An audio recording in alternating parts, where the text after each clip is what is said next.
50, 51, 52, whatever would have happened. I says I had to do and vote on the facts I had in front of me. You don't hear that every day. As we said earlier, shouts of shame while Democrat Joe Manchin was explaining his decision to vote for Judge Kavanaugh, met by those protesters in the hallway outside his office.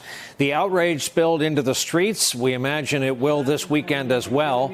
It'll no doubt be a driving force in this election and the next.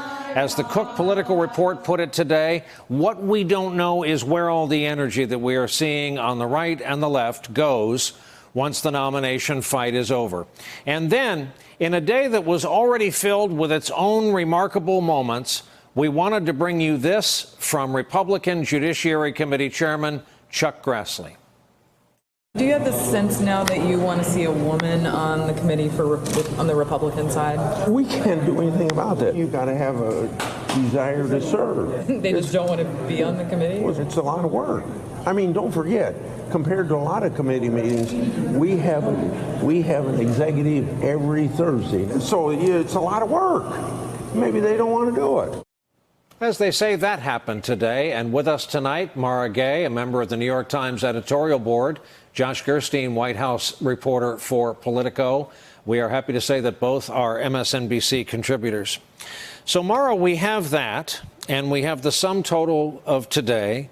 You this week wrote a poignant personal piece in the opinion section of the New York Times about your life experience. What do we do about the entire community of American women who look at a Dr. Ford, look at a Mara Gay, and say, yes, you, that story, that's me? You know, first of all, it's a sad day. It should be a sad day for all Americans, but it's very difficult for those of us who are sexual assault survivors. I think there's a time to grieve, but I think there's a real risk here that people become so despairing that they don't participate and they feel as though their vote doesn't count and they don't show up to the polls. And so, you know, my immediate thought was, okay, let's not despair. Let's not linger in that. Let's actually organize and channel that into, wins at the polling booth. The other thing I would say is that I've been thinking a lot about my dad and his experience. My father is black, my mother is white, but my dad grew up in segregated Detroit and then in segregated South Carolina. He drank from a black-only water fountain. And so I think when you compare the experience of black Americans to what's going on today with the Me Too movement, you really think about it as a long-term game. And really, that's kind of where we are right now. I mean, I think there's a lot of frustration about it's been a year since the Me Too movement started. What do we have to show for it? Today was a huge blow, but there are seeds being sown every time a woman tells her story, or in some cases a man. And I think, we need to kind of keep that perspective of, you live to fight another day. This is a long battle. So I think thinking about endurance is important here, and just settling in for a long fight. Thank you for that. Josh, did you find any profiles in Courage today on Capitol Hill? Was it harder for a Heitkamp to vote no? Was it harder for a Manchin to vote yes? That kind of thing.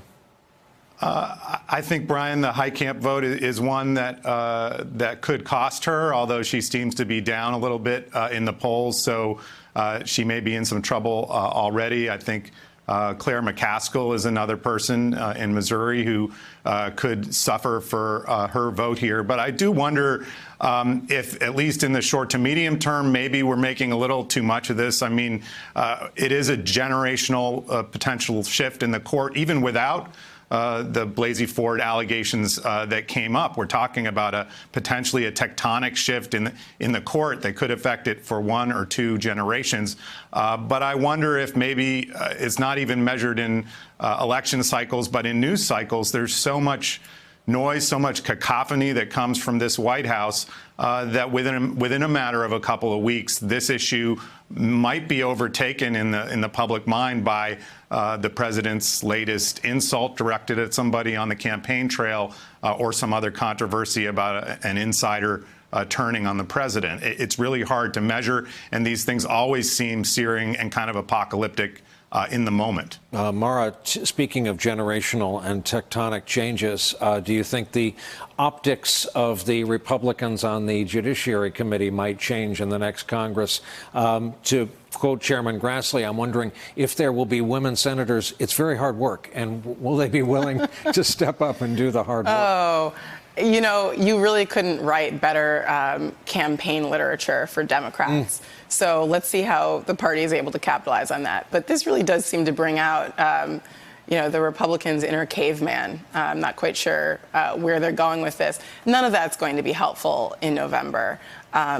You know, it does hinge on turnout at this point. But I do think that we'll see a demographic shift in those who are in power. And I think there are a lot of very angry women.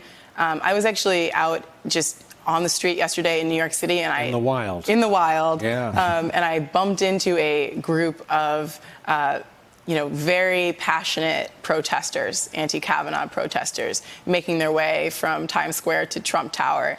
And I've seen a lot of protests. I was a reporter for a very long time, not an opinion writer, but boy, I've seen a lot of protests, and I haven't felt the anger as viscerally as I felt it yesterday. And so if people are in the streets, in our experience, I'm sure you feel the same, then they usually show up to the polls.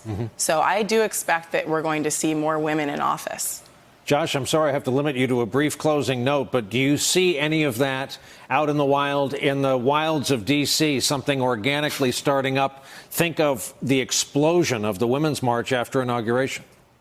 Yeah, I mean, I think we do live in an era where reaction seems very, very strong and very capable of delivering people to the polls. That's been the lesson of the last few elections. In fact, of Donald Trump's election, I think many people would see that as a force of reaction. And so the question is whether the anger on that side of the equation among Democrats, among women in particular, is going to prove to be a more motivating force than the sort of unity that the Republicans took away from this fight, which was a significant, development on their side, but maybe not one that's as big as having that anger that gets you to the polls on Election Day. Hey there, I'm Chris Hayes from MSNBC. Thanks for watching MSNBC on YouTube. If you want to keep up to date with the videos we're putting out, you can click subscribe just below me or click over on this list to see lots of other great videos.